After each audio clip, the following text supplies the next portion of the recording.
આગળ વધુ સમાચારોમાં કડીમાં યોજવામાં આવેલા એક કાર્યક્રમમાં ગુજરાતના પૂર્વ નાયબ મુખ્યમંત્રી નીતિન પટેલે કોંગ્રેસ અને તેના નેતાઓ વિશે કેટલાક તીખા ટિપ્પણીઓ કરી હતી અને તેમણે જણાવ્યું હતું કે કોંગ્રેસની સરદાર પટેલનું નામ યાદ આવ્યા છે અને પરંતુ ગાંધીજી, ઇન્દિરા અને રાજીવ ગાંધીના નામે દેશ નહીં ચાલે।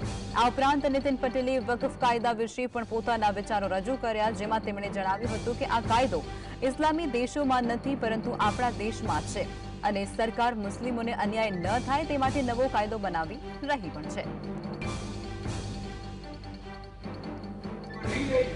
સરદાર વલ્લભભાઈ યાદ આવ્યા અને કોંગ્રેસને બેઠી કરવા એમને એવા જ્ઞાન આવ્યું છે, ભગવાને એમને બુદ્ધિ આપી કે ગાંધીજીના નામે, ઇન્દિરાના નામે, રાજીવના નામે કોંગ્રેસ હવે દેશમાં નહીં ચાલે।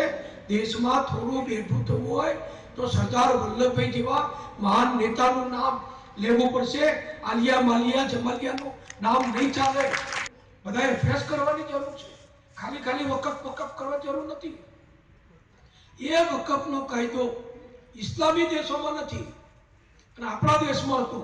હવે આપણી સરકારે બહુ સારી રીતે, બહુ હિંમતપૂર્વક, બહુ કુશળતાથી મુસ્લિમોને કોઈ અન્યાય ન થાય। સંવાદદાતા સંકેત ફોનલાઈન પર જોડાયા છે।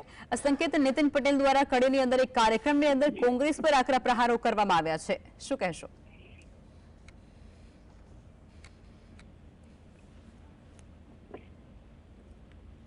જી સંકેત, સંકેત, કડીની અંદર જો નીતિન પટેલ છે તેમના દ્વારા એક કાર્યક્રમમાં કોંગ્રેસ પર આકરા પ્રહાર કરવામાં આવ્યા, તે અંગે શું વિગતો?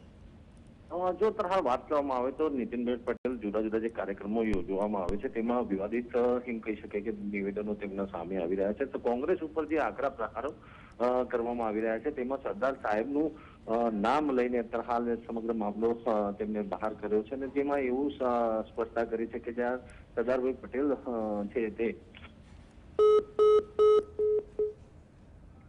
જી સંકેત, જોડાયા તે બદલ આપનો આભાર।